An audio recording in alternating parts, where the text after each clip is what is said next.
Assalamualaikum warahmatullahi wabarakatuh. Halo semuanya. Pada kesempatan kali ini saya ingin berbagi informasi kepada teman-teman mengenai prosa fiksi angkatan 90-an serta analisis setting latar dan waktu pada novel Para Priai karya Umar Khayyam. Di sini saya akan menjelaskan sedikit mengenai angkatan 90-an. Karya sastra di Indonesia pada tahun 90-an ditandai dengan banyaknya roman percintaan dengan sastrawan wanita yang menonjol pada masa tersebut. Karya sastra Indonesia pada masa angkatan ini tersebar luas di berbagai majalah dan penerbitan umum.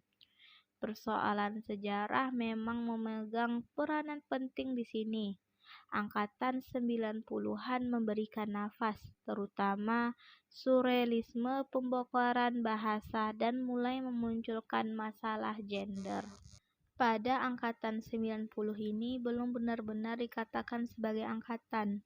Namun karena banyaknya pengarang yang menciptakan karya pada tahun 90-an ini, maka disebutlah sebagai angkatan 90-an. Kemudian memasuki era tahun 90-an penuh kebebasan ekspresi dan pemikiran. Dengan ditentukannya percetakan, maka karya sastra jadi bersifat individu bagi seorang pengarang, di mana pengarang menulis, kemudian ia juga yang menikmati karya pribadinya. Nah, kemudian di sini saya akan menjelaskan ciri-ciri angkatan 90-an. Yang pertama yaitu kecenderungan dominan dari penyairnya, yaitu lebih menyodorkan unsur estetik di antara kerumunan tema-tema sosial yang menghinggapi generasi penyair 90-an. Yang kedua, semakin banyak karya-karya sastra yang diterbitkan tanpa ketakutan apapun. Yang ketiga, ditandai dengan banyaknya roman percintaan dan mulai memunculkan masalah gender. Dan yang terakhir yaitu mulai muncul sastrawan wanita yang menonjol. Selanjutnya yaitu pengarang dan karya sastra angkatan 90-an. Yang pertama ada Hilman Hariwijaya dengan karyanya yaitu Olga Sepatu Roda. Selanjutnya Lupus ABG yang terdiri dari 11 novel. Yang kedua ada Ahmadun Yosi Hervanda.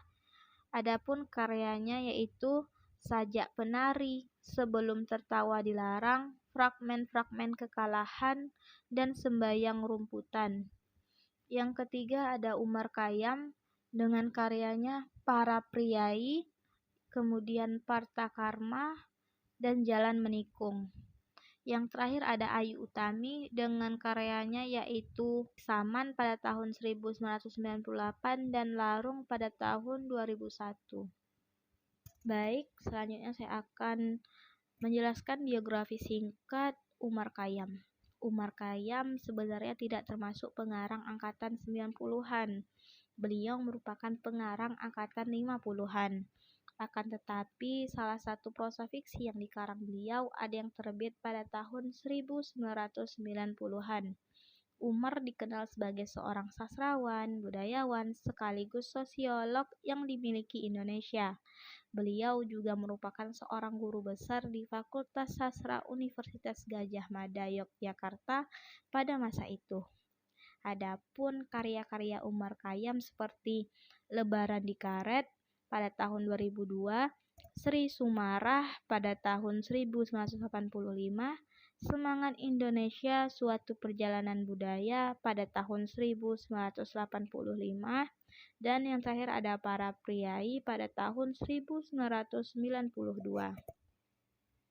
Sebelum saya menganalisis novel Para Priai karya Umar Khayyam, di sini saya akan membacakan sinopsis novel Para Priai.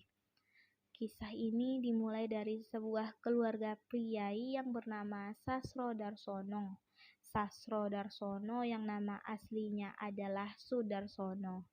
Sudarsono adalah seorang anak petani Kedung Simo yang berhasil menjadi seorang guru bantu di pelosok berkat bantuan dan dorongan untuk sekolah dari asisten Wedana Ndoro Setten. Dialah orang pertama dalam keluarganya yang berhasil menjadi calon priai, karena jika dia rajin dan setia kepada Gupermen, maka dia akan diangkat menjadi guru penuh sekolah desa. Hal ini sangat membahagiakan orang tuanya. Orang tuanya pun segera memilihkan calon jodoh yang tepat untuk anaknya yang sudah menjadi priai kecil itu. Siti Aisyah atau biasa dipanggil Di Ngaisyah, nama perempuan yang dijodohkan oleh orang tuanya itu. Setelah beranjak tua, nama Sudarsono diubah menjadi Sasro Darsono. Baik, di sini saya akan menganalisis setting latar. Nah, di sini saya menganalisis dua, yaitu setting latar tempat dan setting latar waktu. Yang pertama, latar tempat.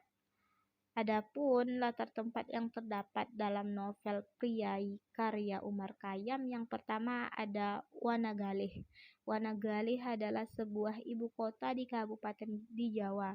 Kota itu lahir sejak pertengahan abad ke-19. Wanagalih merupakan tempat tinggal Sasro Darsono dan Ngaisah. Tempat ini merupakan pusat berkumpulnya seluruh anggota keluarga Sasro Darsono. Hal ini dapat dilihat pada beberapa kutipan di bawah sebagai berikut.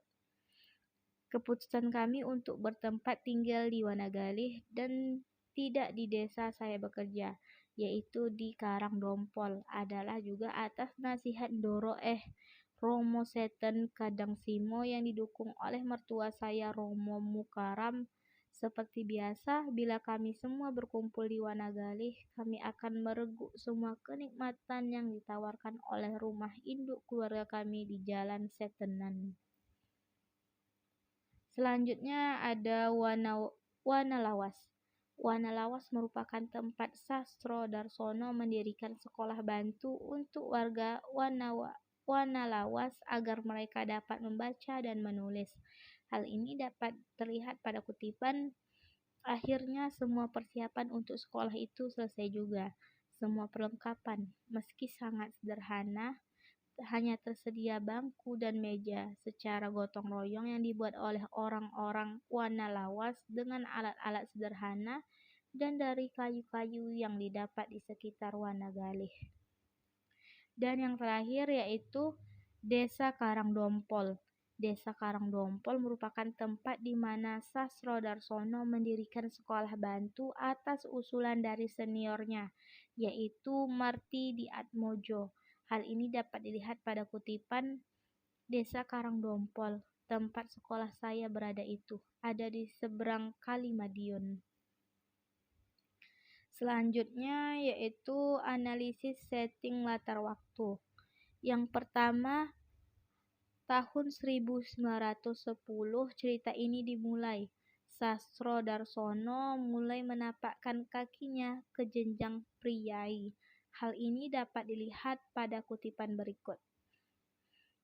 Waktu itu, sekitar tahun 1910 Masehi, daerah di sekitar desa-desa tersebut boleh dikata masih lebat hutannya. Yang kedua yaitu latar waktu pada zaman Belanda, antara lain ditandai dengan adanya istilah Hesla Guru Bantu, Opiziener, dan berendamnya surat kabar Medan Priai yang terdapat pada kutipan. Hari itu saya, Sasro Sardono. 2.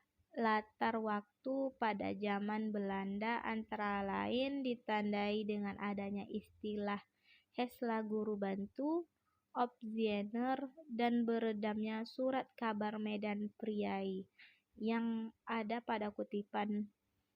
Hari itu saya, Sasro Darsono, anak tunggal Mas Atmokasa, petani desa Kedung Simo, pulang dari Madiun dengan hasil mengantongi beslit guru bantu di Ploso.